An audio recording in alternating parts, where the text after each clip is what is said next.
Creo que la mayoría de los conflictos entre países están más allá de la capacidad de los propios países para entenderlos. Quiero decir, si tomas la hostilidad que los europeos sienten hacia Rusia, ¿cuál es la base de la rusofobia? La rusofobia está detrás de todo el conflicto en Ucrania. ¿Y cómo se desentraña eso? Bueno, la respuesta es que no va a haber ningún tribunal mágico al estilo de Salomón que pueda resolver estas cuestiones. Simplemente hay que involucrarse en el tipo de trabajo intelectual que estoy proponiendo.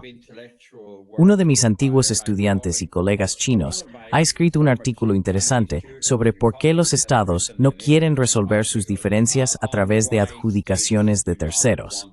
No pueden porque no entienden cuál es la naturaleza de sus diferencias.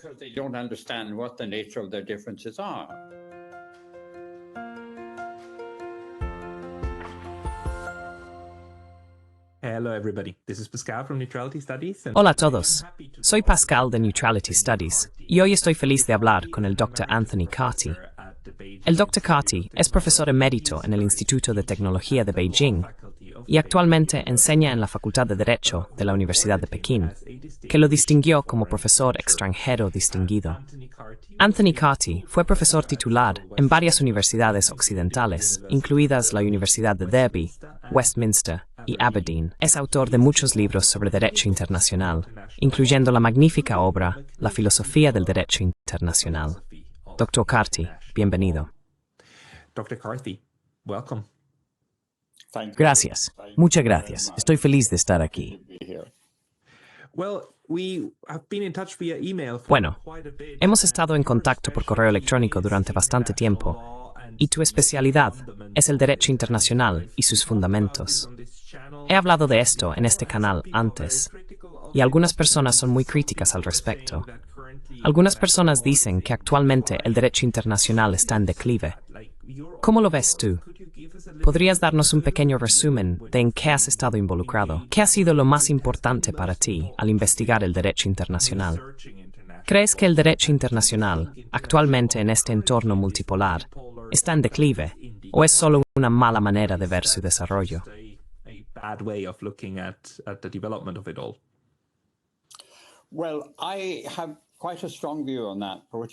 Bueno, tengo una opinión bastante fuerte sobre eso, por la cual soy bastante conocido.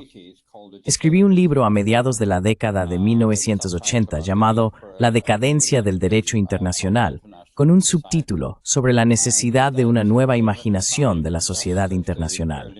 Y eso ocurrió justo cuando cayó el muro de Berlín, y el mundo, por un tiempo, decidió que estaba en muy buena forma. Pero se reimprimió en 2019 y mis editores quieren que saque una nueva edición nuevamente en 2025 o 2026. Así que mi tesis básica es que el tema no solo está en declive, sino que está completamente en decadencia, y es una forma inviable de pensar sobre la sociedad internacional.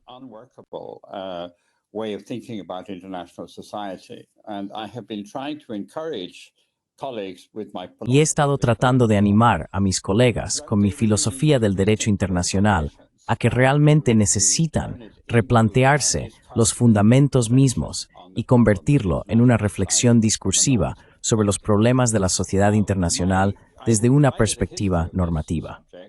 Ahora, he proporcionado una historia de este tema, que es bastante conocida, y es que el marco del derecho internacional que tenemos, y en los dos primeros artículos de la Carta de la ONU, propósitos y principios, proviene de un abogado internacional suizo del siglo XVIII, que en ese momento en Neuchâtel era ciudadano o súbdito de Federico el Grande. Émile de Vattel construyó un modelo liberal de sociedad internacional basado principalmente en el empirismo inglés de Locke, John Locke.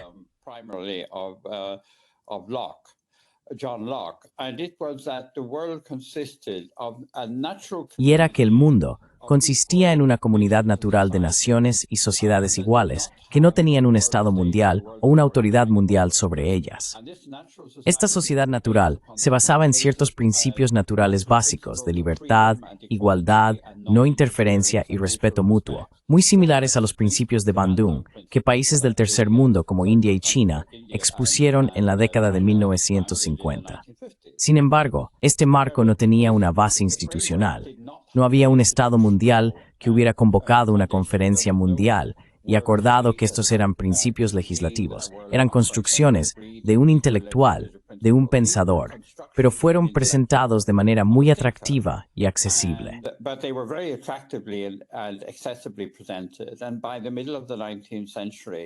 Y a mediados del siglo XIX, a lo largo de los 100 años después de que se escribiera este libro, se difundió como un reguero de pólvora. Y todos los libros de texto sobre derecho internacional más o menos repetían la sabiduría de Vattel. Pero Vattel mismo tenía una base filosófica en una especie de individualismo materialista. A mediados y finales del siglo XIX, tuvo lugar lo que ahora se conoce como la profesionalización de la llamada disciplina del derecho internacional. Los profesores universitarios decidieron que todos los principios básicos de su obra eran ahora principios legales que habían sido aceptados por la práctica de los estados y que podían enseñarse como principios legales. En otras palabras, regurgitados, repetidos de manera robótica por las instituciones.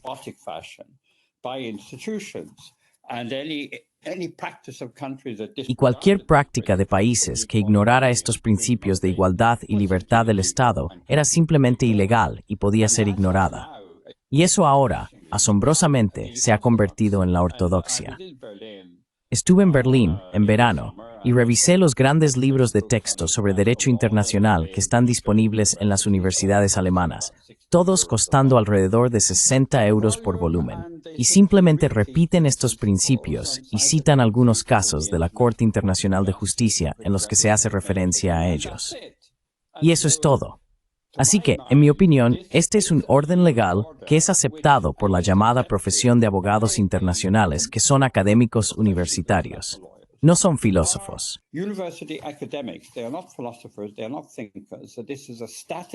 No son pensadores. Así que esta es una ley estática, un sistema rígido de conocimiento, que simplemente se repite sobre la base de un análisis exhaustivo de la Carta de las Naciones Unidas. Los alemanes han contribuido con un volumen de 1.200 páginas, analizando la Carta de la ONU como si fuera el Código Civil alemán. Y los franceses han hecho algo similar, mientras que los estadounidenses lo han ignorado por completo. Podemos hablar de los estadounidenses más adelante en nuestra discusión. Son algo inconformistas en este aspecto.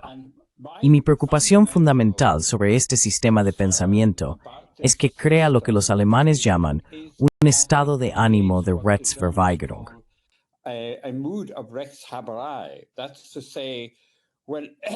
Es decir, cuando los países se involucran en el deporte, de acusarse mutuamente de violar estos principios, sin volver a Vattel mismo, quien pensaba que era un principio fundamental del liberalismo, que cada país pudiera seguir su propia conciencia y hacer su propio juicio subjetivo sobre lo que consideraba correcto e incorrecto. De una manera muy pluralista, él consideraba que si los países no estaban de acuerdo sobre ello, no había una autoridad sobre ellos y simplemente podían resolverlo luchando. Pero ninguno de ellos podía afirmar tener el lado justo del argumento, porque en un orden mundial liberal todo es subjetivo. Así que él mismo era un moderado y fomentaba la moderación.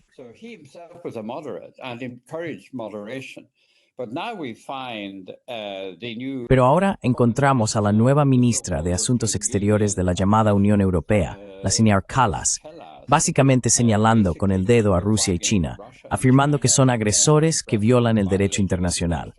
Y como niños traviesos, deben ser castigados por no sé quién cree ella que hará el castigo. Pero esta atmósfera envenena todo el marco de la sociedad internacional.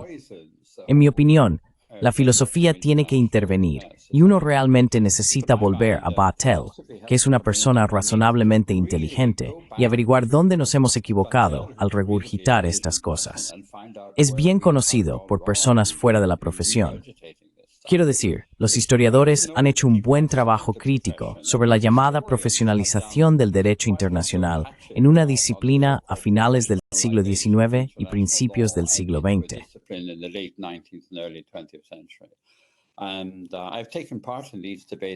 Y he participado en estos debates y discusiones yo mismo. Pero enfatizaría mucho que la profesión de los abogados internacionales es un grupo agnóstico de técnicos que en realidad están bastante cómodos con sus pequeños fragmentos de conocimiento. Encontrarás profesores de Derecho Internacional, como un colega mío en Bruselas, que escribirán un libro de 900 páginas exponiendo las 900 ocasiones en que Estados Unidos ha violado el derecho internacional al comportarse agresivamente hacia otros países.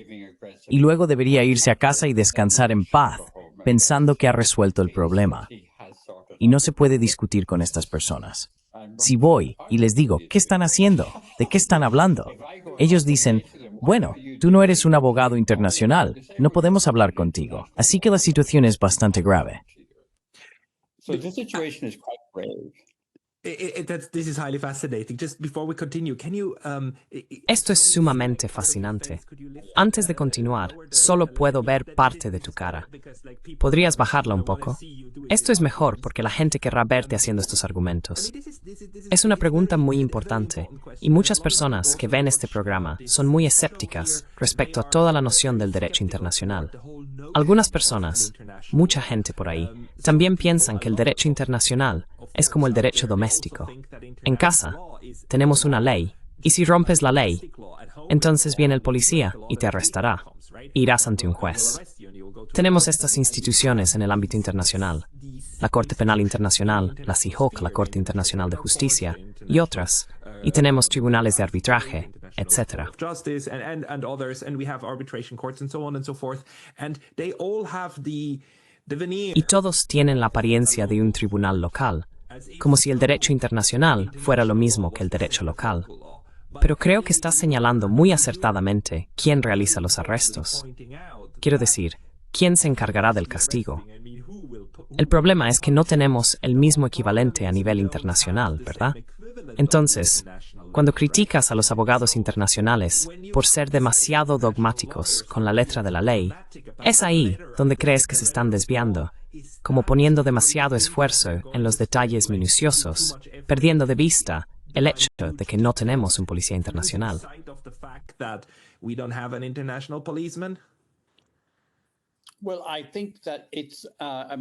Bueno, creo que es una mezcla de todas estas cosas. Es muy difícil. Soy muy fan de Erasmo y la noción de que el mundo está habitado por tontos, excepto yo, por supuesto. Uno encuentra exasperante tratar de entender por qué la gente está contenta con seguir un cierto patrón de comportamiento. Quiero decir, realmente no puedo comprenderlo.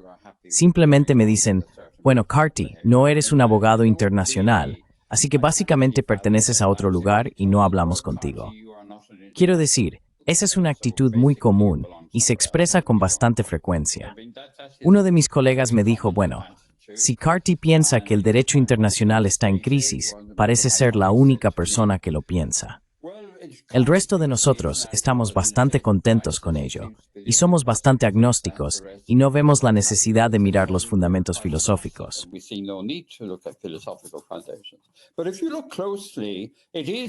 Pero si miras de cerca, es una cuestión de proyección y fantasía. La Corte Internacional de Justicia no es un tribunal mundial, es el principal órgano judicial de las Naciones Unidas. Y ese órgano judicial de las Naciones Unidas no tiene jurisdicción obligatoria sobre nada más que cuestiones relacionadas con el presupuesto de la Asamblea General y cuestiones similares. Las preguntas que le son remitidas por la Asamblea General de las Naciones Unidas para una opinión consultiva, como la opinión consultiva sobre el estatus de la ocupación israelí de Cisjordania, no tienen, en términos estrictamente legales, fuerza alguna. Son simplemente opiniones. Y si miras de cerca a la Corte, es elegida por políticos, y la gran mayoría de los jueces de la Corte Internacional de Justicia no son abogados internacionales, y no saben más sobre el tema que cualquier persona que camina por la calle.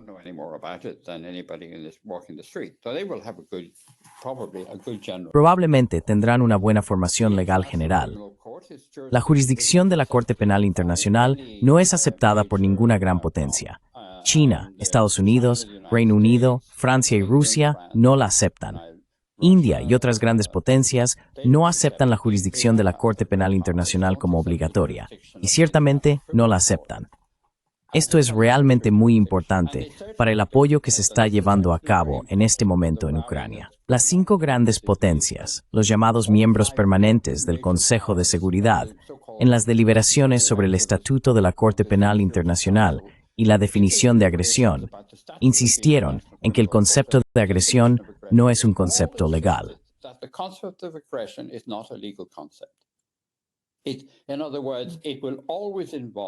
En otras palabras, siempre implicará una inmensa mezcla de factores políticos, contextuales e históricos que lo hacen inadecuado para someterlo a un juicio legal.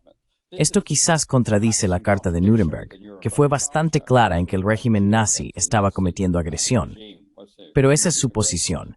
Y así, si ahora se señala con el dedo a Rusia, si países europeos como Alemania, Francia o Gran Bretaña señalan con el dedo a Rusia y dicen que es legalmente un agresor, están contradiciendo su propia posición en términos legales cuando se niegan a aceptar la jurisdicción de la Corte Penal Internacional sobre el tema de determinar cuándo un país ha cometido agresión.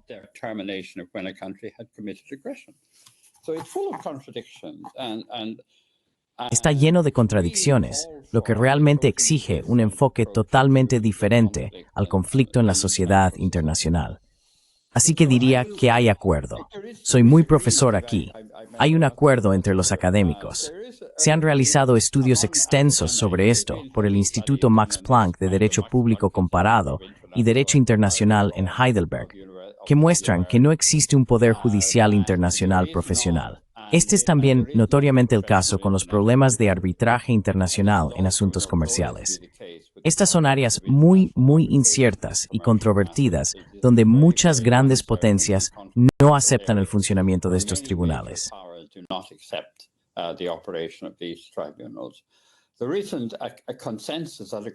El reciente consenso a nivel global es una cuestión de sociología y derecho. Si miras a Roberto Unger y sus teorías sobre la naturaleza y la necesidad de las necesidades sociales que deben subyacer a un proceso judicial, no existen a nivel internacional. No hay un consenso sobre valores básicos a los que los jueces puedan apelar cuando intentan resolver cuestiones contenciosas entre estados, porque los documentos legales siempre son una cuestión de interpretación. Solo pueden tener significado en el contexto de un trasfondo bastante estable, homogéneo, étnico y ético. Así que esa es mi respuesta. Diría que es pura progresión, y es una forma, quiero decir, uso la palabra decadencia.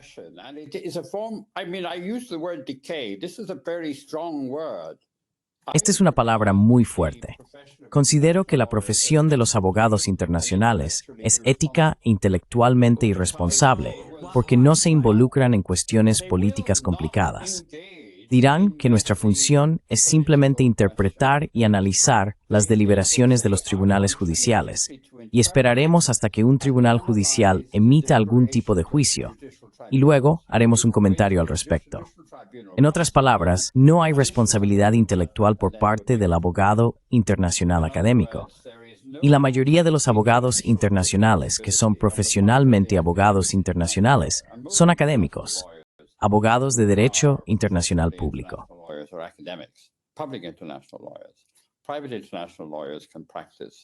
Los abogados internacionales privados pueden ejercer en el colegio de abogados y ganarse la vida, pero la mayoría de los abogados internacionales son académicos. Son aprobados por los ministerios de educación. Todo el ejercicio se basa en esta ilusión de que la materia se profesionalizó a finales del siglo XIX, pasando de ser una disciplina intelectual a un orden legal, y por lo tanto es fundamentalmente, ¿cómo lo diría? Creo que decadente es un buen término. Decadente significa que tienes un sistema de pensamiento donde la gente ha dejado de pensar y ahora solo está robotizando. ¿Y por qué lo hacen? Bueno, se ha escrito mucho sobre cómo las personas profesionales escapan de la responsabilidad. Se ha escrito mucho sobre eso desde la década de 1920.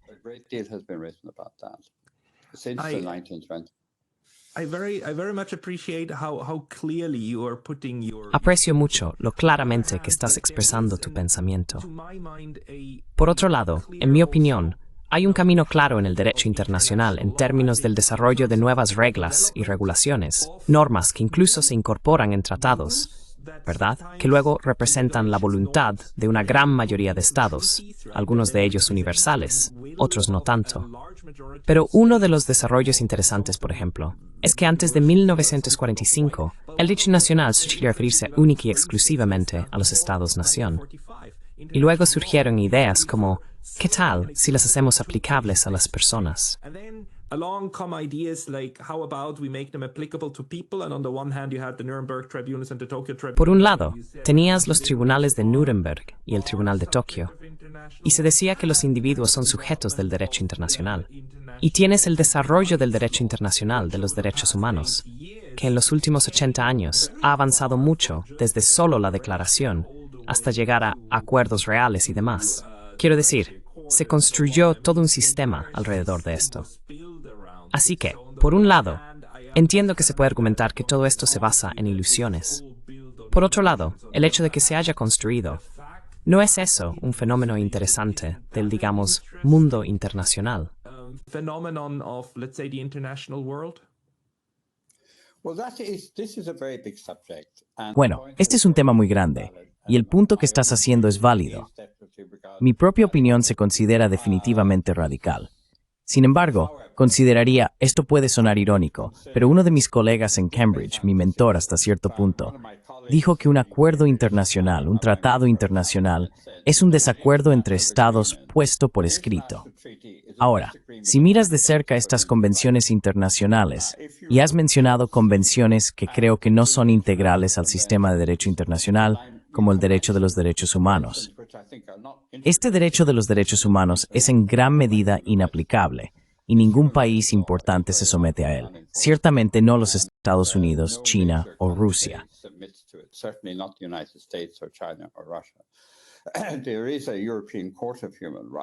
Existe un Tribunal Europeo de Derechos Humanos, pero se ocupa principalmente de los temas de derechos humanos que interesan a las sociedades industriales muy avanzadas, y no de los temas tradicionales relacionados con la tortura, el asesinato en masa, el genocidio, etc.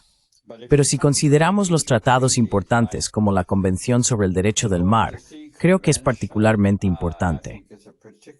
He descubierto que siempre me acerco a estos con un espíritu humilde, diciendo, bueno, esta convención tiene 300 artículos y abarca cientos de páginas. Debe haber algo en ella. Pero si examinas la convención de cerca, encontrarás que es un desacuerdo entre estados puesto por escrito.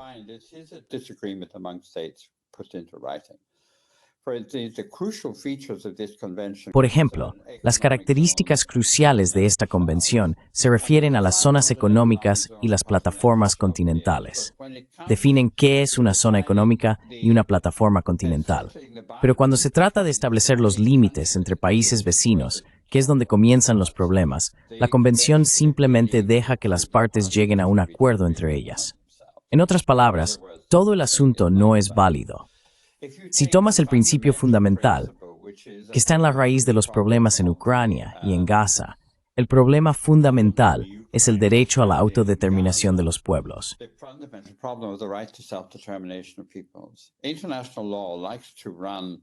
El derecho internacional tiende a funcionar con principios totalmente contradictorios. Tienes el principio de la integridad territorial de los estados y tienes el principio de la autodeterminación de los pueblos. Y no tienes una estructura institucional para resolver estos. Así que, si alguien se aferra firmemente a un principio o al otro, habrá conflicto y habrá un deterioro fundamental en el derecho internacional. Esto es muy crucial para la parte del mundo en la que ambos vivimos, ya que el derecho internacional se basó en la conclusión de tratados de paz general entre las grandes potencias.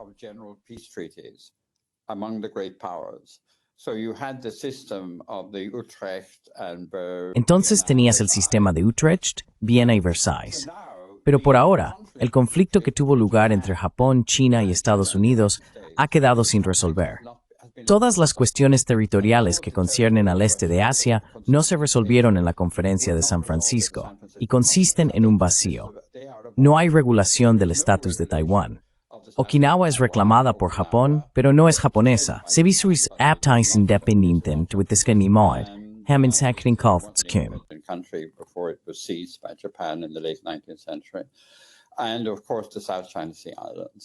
Y por supuesto, las islas del Mar de China Meridional y todo el tema, todos los asuntos territoriales relacionados con Corea, desde Corea hasta Indonesia, todos estos están sin regular porque no hay un tratado de paz que sea legalmente válido o vinculante para las partes. Así que Merthyr es muy enfático en que esta es la razón por la cual este vacío legal en particular es tan fundamental e importante. Pero yo enfatizaría, creo que el tema más importante es el tema del estatus de los estados. Quiero decir, se habla mucho sobre el derecho de Israel a existir, por ejemplo. Yo mismo escribí un artículo sobre esto. Pero de hecho, el derecho internacional trata la existencia de los estados como puramente de facto.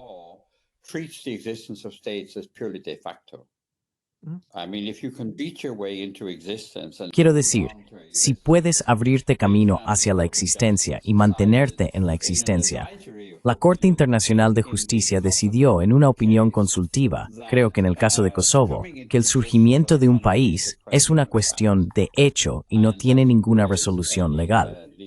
Así que la Corte, de hecho, en 2009-2010, escuchó presentaciones de más de 100 países sobre el derecho de autodeterminación de los pueblos, y si se aplicaba al pueblo de Kosovo y cómo se relacionaba con el derecho de autodeterminación del pueblo de Serbia, y llegó a la conclusión de que no había derecho internacional sobre este tema, y que si un Estado existe o no, era una cuestión de hecho que quedaba a la consideración de otros países.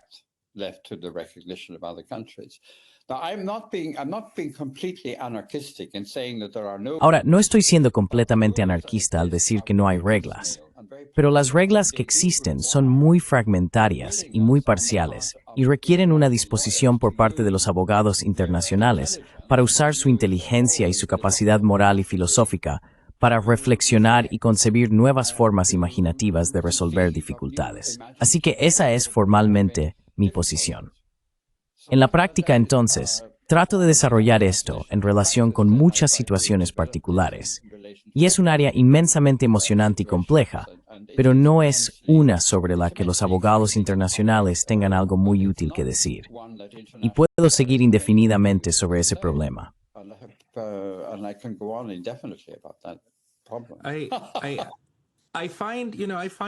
Estoy de acuerdo. Encuentro que hablar con abogados en general y con abogados internacionales en particular suele ser fascinante, porque tienden a tener mentes muy precisas, en el sentido de que pueden tomar los argumentos en serio y desmenuzarlos bastante. La pregunta para mí, en el gran esquema de las cosas, es, si miramos, en primer lugar, el derecho internacional tiene aproximadamente 400 años. Quiero decir, generalmente tendemos a comenzar con Hugo Grotius, ¿verdad? Como diciendo, está bien, este es el momento en que empezamos a entenderlo. Por supuesto, tenemos tratados y demás que son mucho más antiguos. Y por supuesto, el propio Hugo Grotius se basó en muchas personas. Pero cuando empezamos a hablar de eso, sería hace unos 400 años. Y en cierto sentido, sigo pensando que somos parte de una trayectoria más larga de la humanidad, tratando de crear algo que realmente sea una ley adecuada, pero definitivamente aún no hemos llegado allí. Dirías que ni siquiera deberíamos intentarlo, que deberíamos reconceptualizar completamente el ejercicio.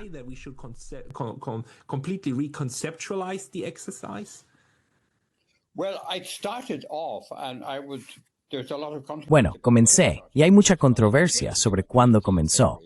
Cuando fui a hacer mi doctorado en Cambridge y dije que quería estudiar a Grotius, mi supervisor dijo que no, que el marco conceptual con el que estamos operando comienza con eso. Pero hay quienes, y yo me uniría a esa compañía, que creen que comenzó en su forma moderna con los escolásticos españoles en el siglo XVI, quienes desarrollaron todo un marco teórico para condenar la conquista española de las Américas. Eso no llevó a que los españoles abandonaran las Américas, pero sí proporcionó un marco desde el cual hemos construido más. Quiero decir, no soy en absoluto un idealista. Esta es una tradición que se remonta a la antigua Roma y Grecia de un concepto de ley.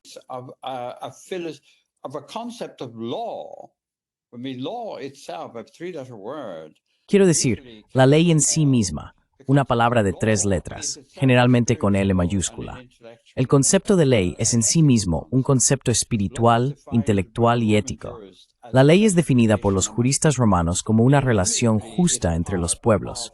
Inevitablemente, es parte de una comprensión natural de cómo los seres humanos se relacionan entre sí individualmente y a través de comunidades. Y la forma de pensar desde la época de Grotius, diría desde Vitoria, y tal vez Gentili en el siglo XVI hasta Pufendorf, y luego hasta principios del siglo XIX, esto se entendía como una especie de ley natural, los seres humanos reflexionando sobre lo que es justo o razonable en sus relaciones entre sí. Y lo que es justo o razonable es lo que tienen que hacer, porque esa es la forma en que responden a su naturaleza. Su naturaleza impone una obligación natural de comportarse de manera justa y razonable.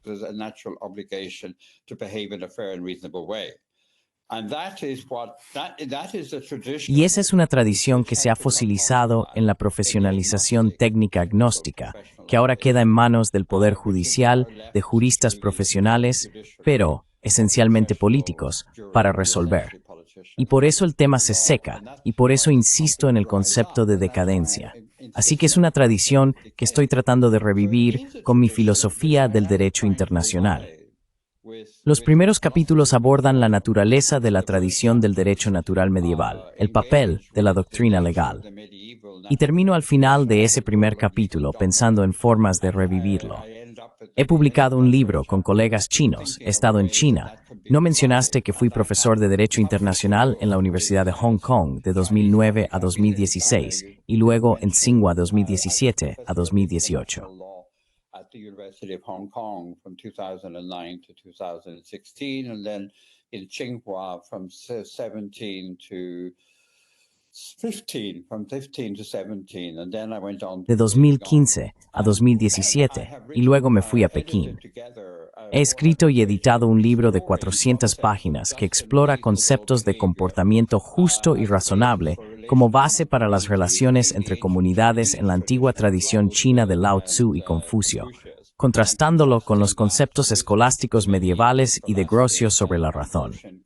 Creo que estos son los conceptos básicos que tienen sentido para toda la raza humana. Insisto en mi filosofía del derecho internacional en una expresión muy bien formulada por una filósofa del derecho francesa, que no es abogada internacional, aunque ha escrito un libro llamado La filosofía del derecho internacional, Agnes Leibovitz, que el principio fundamental de la sociedad internacional es que todos los seres humanos son iguales y son capaces de reconocerse unos a otros como iguales.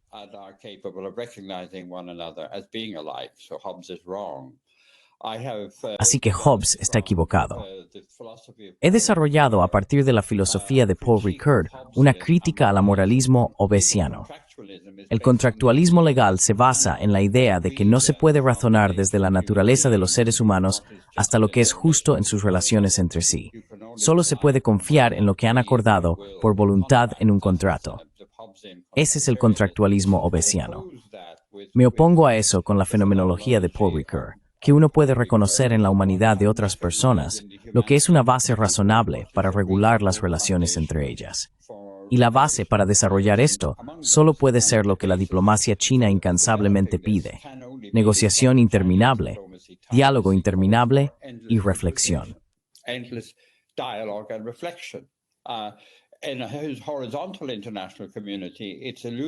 En una comunidad internacional horizontal, es ilusorio buscar algunos jueces sabios en los que todos puedan confiar, que realmente puedan decidir sobre el destino de cientos de millones de personas y decidir cómo se deben resolver sus problemas.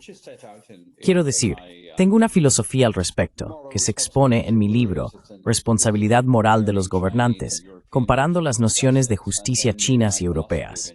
Y luego mi filosofía del derecho internacional, que ha pasado por 2 ediciones. Tras el colapso de esta tradición de derecho natural en Europa, desde finales del siglo XIX, y la necesidad de revivirla. Quiero decir, el derecho natural como una forma de filosofar sobre la sociedad mundial está agudamente pasado de moda en una era de juegos de lenguaje wittgensteinianos, positivismo lógico y teorías emotivas del valor.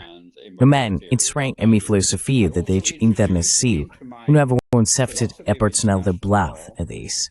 A new concept of personality of the country. International law at the moment works with a... En este momento, el derecho internacional funciona con una especie de federalismo global que define al Estado como una corporación que tiene ciertos poderes, como una empresa, atribuidos por una organización mundial imaginaria, una jerarquía mundial imaginaria. Reemplazo eso con un reconocimiento de que la comunidad mundial consiste en 180 o 190 comunidades nacionales diferentes, con historias que son muy tortuosas y muy complejas. Necesitan ser entendidas contextualmente en sus relaciones entre sí, y también deben ser comprendidas psicoanalíticamente porque como entidades colectivas frecuentemente son patológicas en sus relaciones entre sí y en su trato mutuo. Así que básicamente estoy muy lejos de ser nihilista aquí.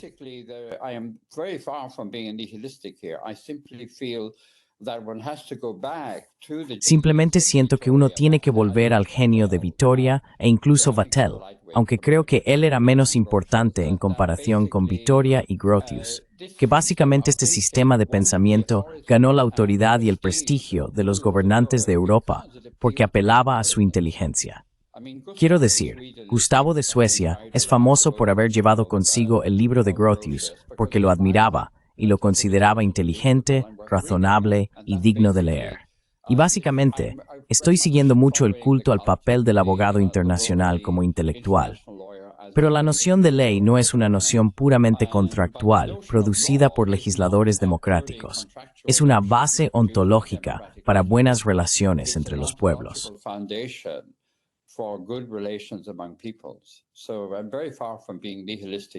Así que estoy muy lejos de ser nihilista.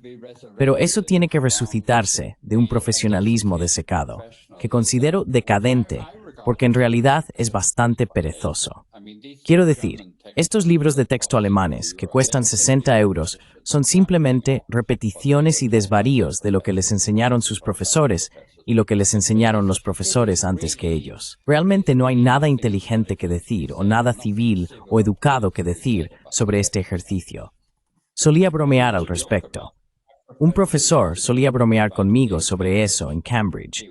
Bromeaba sobre cómo estas ideas salen de la boca del conferenciante que no las entiende y entran en los oídos del estudiante que no las entiende. Pero están bastante contentos con eso.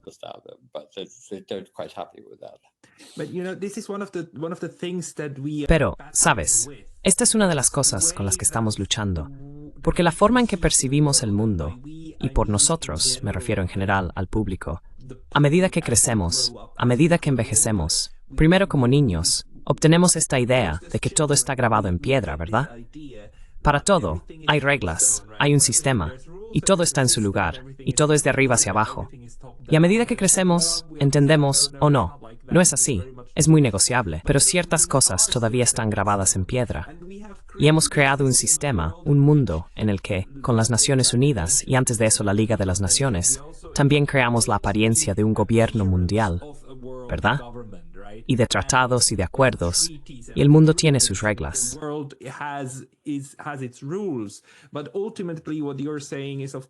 Pero en última instancia, lo que estás diciendo es por supuesto correcto. Es un proceso de negociación y renegociación de cómo vivimos unos con otros, porque en última instancia, somos un planeta de 8.000 millones de personas que tiene que autoorganizarse.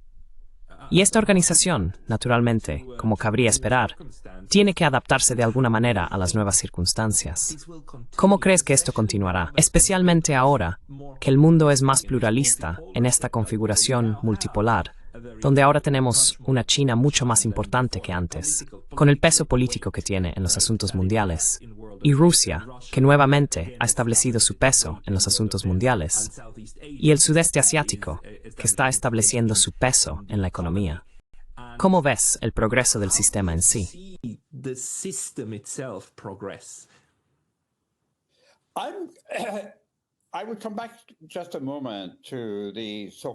Volvería por un momento al llamado progreso que se ha logrado.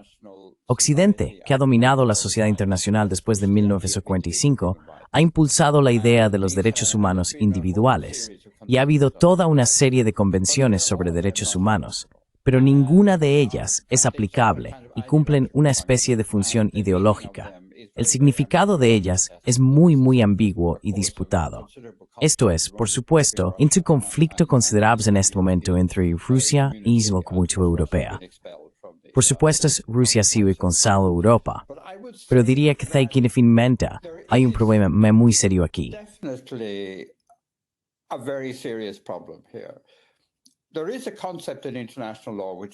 Existe un concepto en el derecho internacional llamado jus cogens.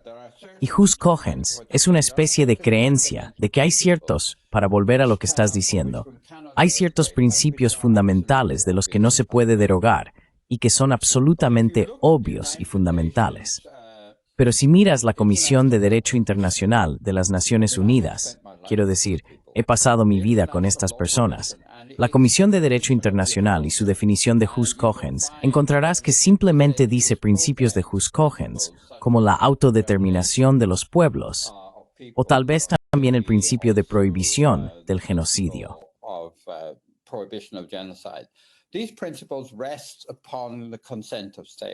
Estos principios se basan en el consentimiento de los estados.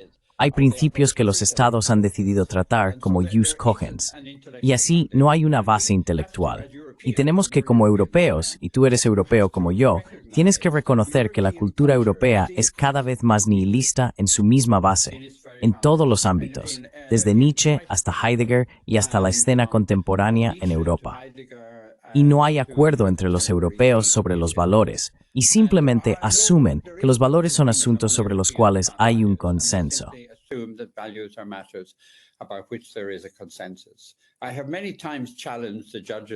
He desafiado muchas veces a los jueces del Tribunal Europeo de Derechos Humanos en debates públicos para que me digan cómo llegan a decisiones sobre lo que significa el Convenio Europeo de Derechos Humanos. Y me dicen que es simplemente una cuestión de lo que sea la opinión pública, lo que sea el consenso o el consenso mayoritario de la opinión pública. De hecho, los abogados internacionales europeos y hasta cierto punto los abogados internacionales estadounidenses no se ocupan de estas grandes cuestiones geopolíticas que te interesan a ti y que me interesan a mí. Están muy preocupados por derechos muy privados y personales relacionados con debates de género y debates de discriminación.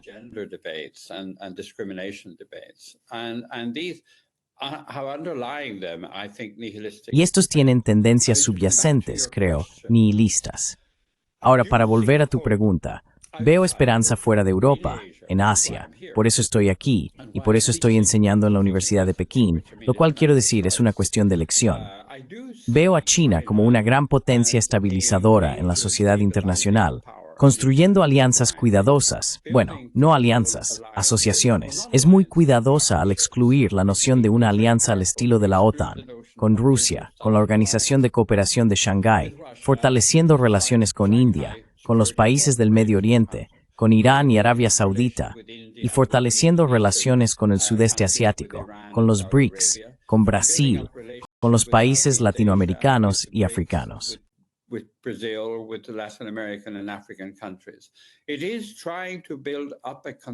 Está tratando de construir un consenso en torno a los principios de respeto mutuo y negociación paciente, resolviendo diferencias a través del entendimiento mutuo. Y es muy interesante desde el punto de vista del derecho internacional que los acuerdos que China hace suelen tener una cláusula en ellos. Están redactados para parecer tratados, pero tienen una cláusula que establece que el derecho internacional no se aplicará y son bastante enfáticos en evitar el concepto positivista clásico europeo de cómo proporcionar certeza en las relaciones. Certeza en las relaciones. Y esto vuelve a mi propia visión sobre la naturaleza de la personalidad jurídica y lo que los estudiantes en las universidades deberían estar estudiando cuando estudian la cuestión de qué es un Estado o qué es una comunidad.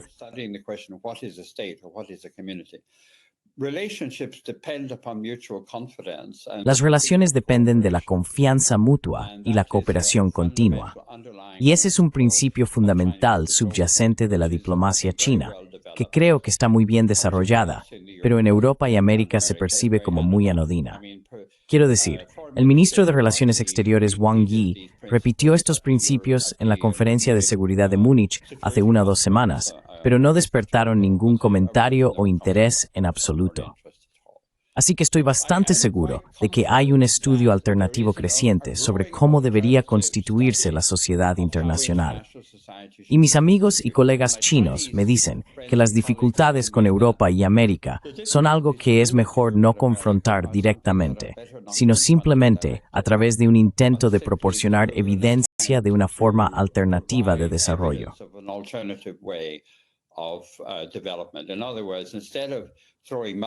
En otras palabras, en lugar de lanzar barro a aquellos con los que no estás de acuerdo, compórtate de la manera en que te gustaría que otros se comportaran y luego espera que te imiten. Creo que esa es la filosofía subyacente de China. Si nos referimos a Europa y América, creo que estamos tratando con dos entidades que de diferentes maneras son bastante patológicas. Europa, porque es fundamentalmente legalista en sus valores, y Estados Unidos, porque no acepta ninguna noción de igualdad de los estados en la comunidad internacional. Esa es una declaración bastante compleja tras Trump, porque creo que Trump tiene un concepto muy brutal de la igualdad. Pero ciertamente, la tradición dominante de política exterior neoconservadora en América es que América es un país excepcional, que tiene la responsabilidad de dirigir el mundo en su conjunto.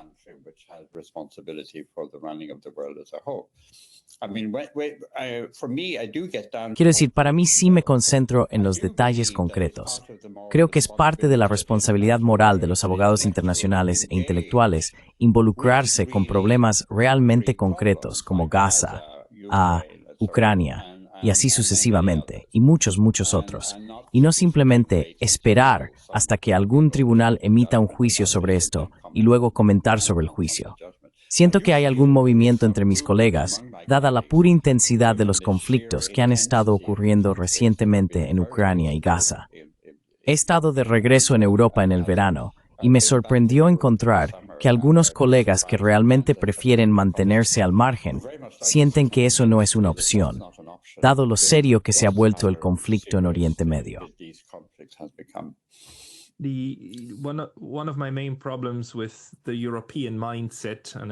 Uno de mis principales problemas con la mentalidad europea, y creo que eso también se extiende a América del Norte, es que es muy egocéntrica y muy centrada en sí misma, por lo que es muy difícil comprender otra concepción de cómo pueden funcionar las cosas.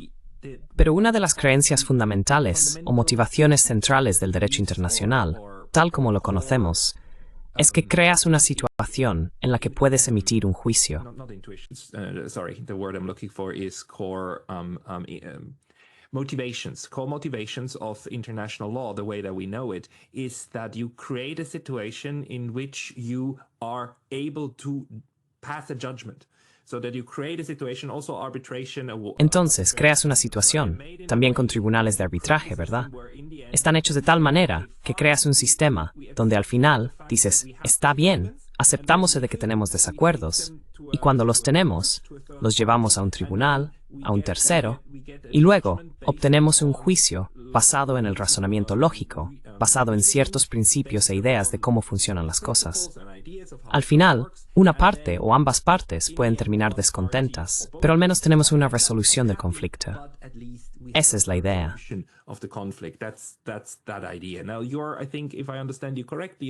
Ahora, creo que, si te entiendo correctamente, estás yendo por un camino diferente. Estás diciendo que esa no es la forma en que la sociedad internacional y los humanos mismos funcionan.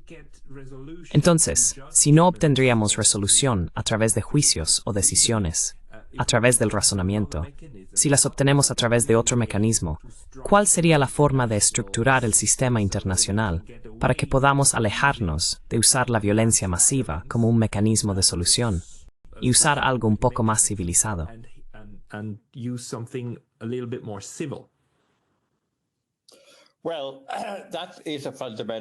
Bueno, esa es una pregunta fundamental, y mi respuesta no puede ser satisfactoria, porque no creo que tales juicios puedan ser concluyentes, a menos que traten con cuestiones bastante superficiales. Es perfectamente posible que las naciones sometan cuestiones a un tribunal internacional, y lo hacen con mucha regularidad. La Corte Internacional de Justicia tiene una lista considerable de casos. Está muy ocupada y tiene mucho trabajo. Y hay arbitrajes internacionales, como los arbitrajes de inversión comercial, pero siempre tratan cuestiones que no se consideran los intereses vitales de los países.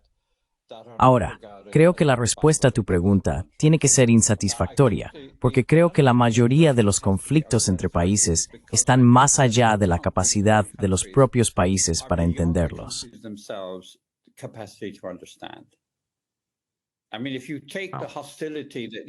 Quiero decir, si consideras la hostilidad que los europeos sienten hacia Rusia, hay muchos libros extensos escritos sobre esto. ¿Por qué? ¿Cuál es la base de la rusofobia? La rusofobia está detrás de todo el conflicto en Ucrania. ¿Y cómo se desentraña eso? Bueno, la respuesta es que no va a haber ningún tribunal mágico al estilo de Salomón que pueda resolver estas cuestiones. Simplemente hay que involucrarse en el tipo de trabajo intelectual que estoy proponiendo, que está siendo realizado hasta cierto punto por algunos tipos de académicos de relaciones internacionales normativas y algunos tipos de historiadores normativos. No estoy diciendo que no se haga en absoluto. Lo hacen algunas personas. No lo hacen los abogados internacionales. Podemos trabajar en estos temas, pero creo que fundamentalmente hay áreas profundas, y también destaco un área donde he tenido una resonancia sorprendente en mis discusiones. Donde presente a thick to means a spaced up user of to work note.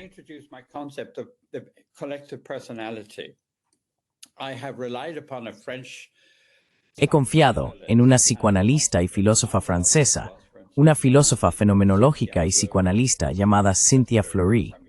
Es profesora en alguna universidad de París y también es psicoanalista clínica, centrándose en la naturaleza de la patología colectiva y en entender el papel del resentimiento. El resentimiento contra un fracaso de reconocimiento y un fracaso de respeto, y cómo eso produce un conflicto intenso en las relaciones internacionales.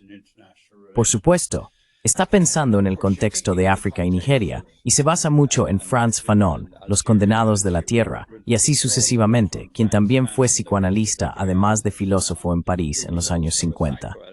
Y por supuesto, las relaciones entre Francia, vivo en París y Berlín cuando estoy en Europa. París, Berlín y Londres.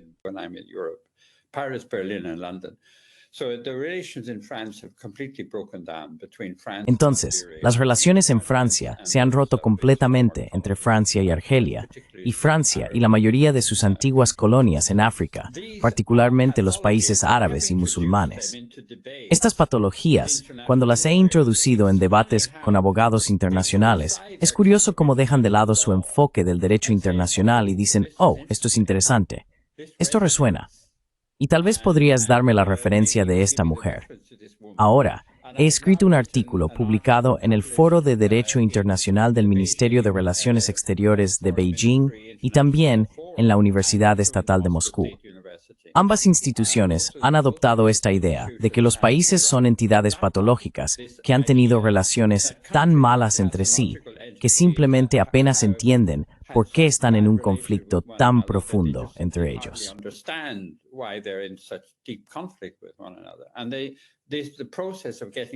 Y el proceso de llegar al fondo de esto es algo que requiere tiempo y paciencia para intentar desentrañarlo. Ahí es donde uno de mis antiguos estudiantes y colegas chinos ha escrito un artículo interesante sobre por qué los estados no quieren resolver sus diferencias a través de la adjudicación por terceros. No pueden porque no entienden cuál es la naturaleza de sus diferencias. Quiero decir, si le preguntas a los japoneses por qué están tan preocupados por China, no lo mencionarán porque piensan que los chinos quieren venganza por Nankín y varias otras atrocidades. Va mucho más allá de eso.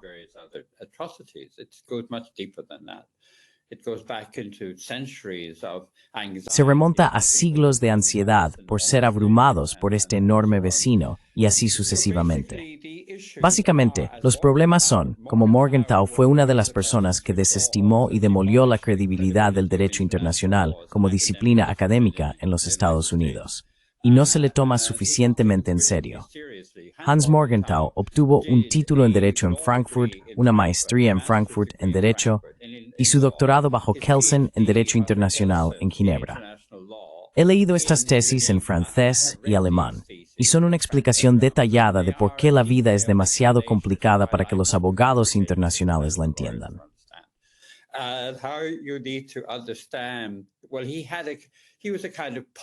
Bueno, él era una especie de psicoanalista pop, un freudiano pop. y pensaba que la lujuria patológica por el poder era mucho más importante que entender la dinámica de los colectivos. Así que me temo que estamos atrapados con esta visión del mundo como un concepto huérfano. Quiero decir, podemos tener una convicción religiosa de que Dios hizo el mundo, y podemos tratar de entender cuál es la voluntad de Dios, pero no podemos encontrar una especie de figura paterna global que pueda resolver nuestras diferencias por nosotros. Y si lo intentamos, terminamos con hegemonías como la de América. Creo que los estadounidenses creen sinceramente que sin ellos, el mundo simplemente se iría al traste, porque no habría nadie para darle una dirección general.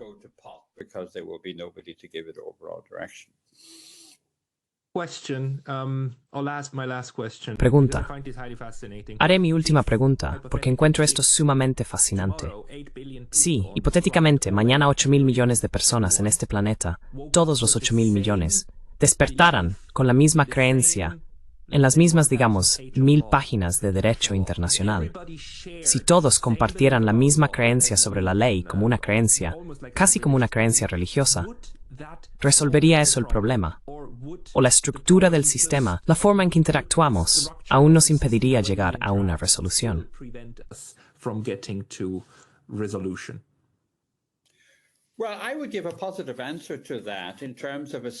Bueno, daría una respuesta positiva a eso en términos de un estudio. Es solo un estudio aleatorio. Hay cientos de estudios de este tipo. Ha producido un estudio que es muy fácil de encontrar en Internet, llamado hiperimperialismo. Contrasta la militarización gradual de las relaciones internacionales por parte de la OTAN con las iniciativas chinas a través de Amigos de las Naciones Unidas, a través de BRICS, a través de la Franja y la Ruta, etc. que mencionar. Creo que mi esperanza es que China esté en el sistema fomentativo para memo sino et muburjum inna, over personal growth and enforced tathala as step. Which could gradually produce a stable consensus. I mean, I was at a conference of the military. Quiero decir, estuve en una conferencia de las academias militares en Pekín en septiembre, donde un delegado mexicano dijo que podemos mirar a China hasta cierto punto. Wang Yi estaba diciendo lo mismo en la conferencia de Múnich sobre una especie de influencia estabilizadora y emocionalmente madura en la que la gente puede asentarse y alcanzar algún tipo de consenso. Ahora bien, ¿qué forma institucional tomaría eso? No tengo ninguna objeción teórica a la condición de tener un Estado mundial. Según Roberto Unger, el filósofo legal brasileño de Harvard, él ha establecido cuáles son las condiciones: que haya una relativa homogeneidad en la comunidad internacional sobre valores básicos, lo cual filosóficamente, ya que creo que todos somos muy parecidos, no hay objeción teórica a que esto se desarrolle.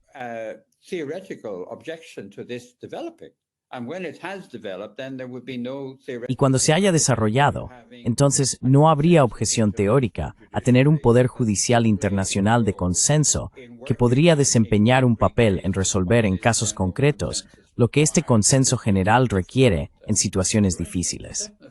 Ese es un objetivo que, si podemos superar la agitación actual, y por supuesto el principal peligro de esto es la carrera armamentista nuclear entre un pequeño número de superpotencias, entonces podemos trabajar para eso, con la esperanza de que ambos hayamos fallecido mucho antes de que esto suceda.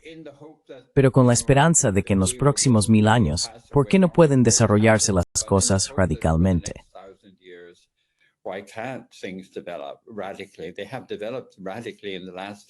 Han evolucionado radicalmente en los últimos 200 a 300 años a medida que el mundo se ha globalizado. Diría que mirándolo positivamente, estamos en una especie de dolores de parto de un posible orden mundial que creo que está surgiendo del este de Asia y que gradualmente, con suerte, producirá una influencia estabilizadora en Europa y eventualmente en América. Aunque no hemos hablado mucho de América, creo que hay aspectos positivos en los desarrollos recientes en América. No son enteramente negativos.